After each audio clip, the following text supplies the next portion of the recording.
जो लोग नरेंद्र मोदी जी को कटघरे में खड़ा करने का प्रयास कर रहे हैं वो तथ्य से परे हैं।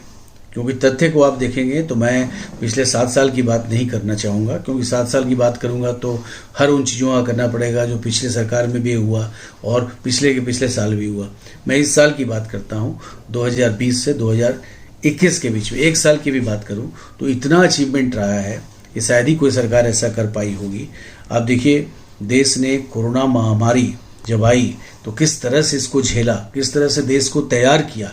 मैं पहली लहर की बात कर रहा हूँ। जो पूरा विश्व, अमेरिका जो अपने हेल्थ केयर सिस्टम पर बहुत गर्व करता है, उसके भी इंफ्रास्ट्रक्चर चरमरा गए।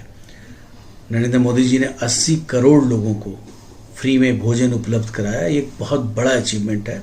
उन लोगों से पूछिए जिनको ये मिला कि जो क्या करते, नौकरी नहीं थी, कुछ नहीं थी, अगर खाना मिला, खाना तो खा पाए। 80 करोड़ लोगों को 8 महीने तक, जो अभी भी दूसरे लहर पे जब कोरोना आया तो आप समझ सकते हैं कि ये महामारी इतने तीव्र गति से आई कि इसका किसी को अनुमान नहीं था।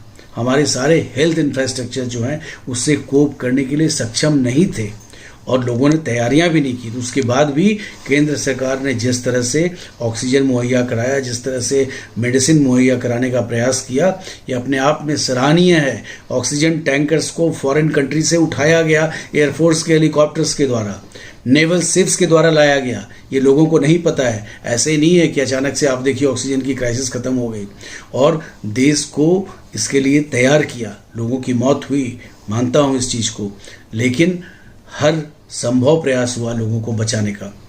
और जहाँ तक कार्य की बात है तो देश रुकता नहीं है, देश आगे बढ़ते रहता है। रोड कंस्ट्रक्शन में आप जाके देखें, सबसे तीव्र गति से रोड कंस्ट्रक्शन हुए इस कोरोना के दरमियान भी, क्योंकि देश नहीं रुकेगा। और पार्लियामेंट बिल्डिंग का देखिए, जो कंस्ट्रक्शन का ऑलरेडी दिया जा चुका है, तेज गति से कंस्ट्रक्शन शुरू हो चुका है। और जब 75 साल भारत पूरा करेगा 2022 में, तो नए पार्लियामेंट में पूरा करेगा। यह विजन देश के बारे में कि कौन सी वो डेमोक्रेसी के आइडियल्स हैं जो भारत को इंस्पायर करते रहे हैं, उसका सोचिए, नया पार्लियामेंट बिल्डिंग होगा। हर जगह तरक्की हो रही है। अगर चाइना ने अपने कमिटमेंट को नहीं रखा तो इसका ठिकरा नरेंद्र मोदी जी पर आप फिर फोड़ने का प्रयास करेंगे, या ये देखेंगे कि सरकार ने कितने सशक्त होके इसका जवाब दिया। क्वाड अलायंस जो है, आपको पता है कि क्वाड अलायंस क्या है, आपको ये भी पता है किस तरह से हमारी सेना अलर्ट में है और हम कहीं से भी दबने वाले नहीं हैं। तो अचीवमेंट्स की आप बात करें तो बहुत अचीवमेंट्स हैं।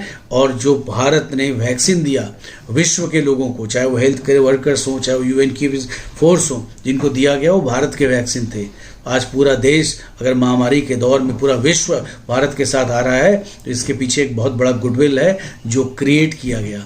और इन सब चीज़ों को अगर आप इग्नोर करते हैं और सिर्फ सोशल मीडिया में कुछ लोग हैं जो कि नरेंद्र मोदी जी को बर्दाश्त नहीं कर सकते, ये पहले भी यही करते रहे थे।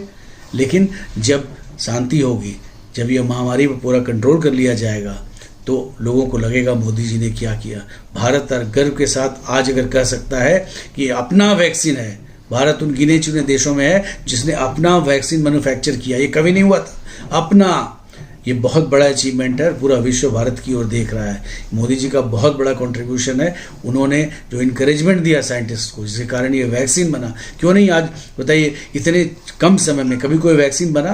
और जब ये वैक्सीन बना था तो ये विपक्ष के लोग क्या बोलते थे, ये बीजेपी की वैक्सीन है, नहीं हम नहीं लगाएंगे, मत लगाओ। डॉक्टर्स तक बहुत लोगों ने नहीं लगाया, क्योंकि शुरू से ही इनका रहा है बदनाम करो। ये किसके लिए बैटिंग कर रहे हैं? भारत के लिए बैटिंग कर रहे हैं? ये फार्मा लॉबीज के लिए बैटिंग कर रही है? क्या कर रहे हैं? और सोशल मीडिया की जहाँ तक बात है, देश की संप्रभुता सबसे ऊपर है। और हमें फेसबुक और व्हाट्सएप और इन सोशल मीडिया ऑर्गेनाइजेशन से नहीं सीखना है कि लोगों की प्राइवेसी की कैसे रक्षा करनी है। ये वही है जो ब्रिटिश आके बताते थे कि तुम्हें राज करना नहीं आता, हम तुम्हें बताएंगे कैसे करना है। अब ये हमें प्राइवेसी सिखाएंगे।